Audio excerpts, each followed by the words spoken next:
ಬೆಲೆ ಕಾಣಲ.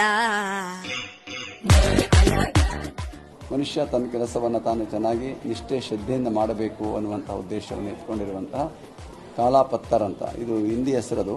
ಕಾಲ ಅಂದರೆ ಕಪ್ಪು, ಪತ್ತರ್ ಅಂದರೆ ಕಲ್ಲು, ಕಪ್ಪು ಕಲ್ಲು ಅಂತ ಹೇಳಿ ಅದರ ಹೆಸರು. ಅಂತಹ ಒಂದು ಸಿನಿಮಾವನ್ನು ತೆಗೆದು ಇವತ್ತು ಅದನ್ನು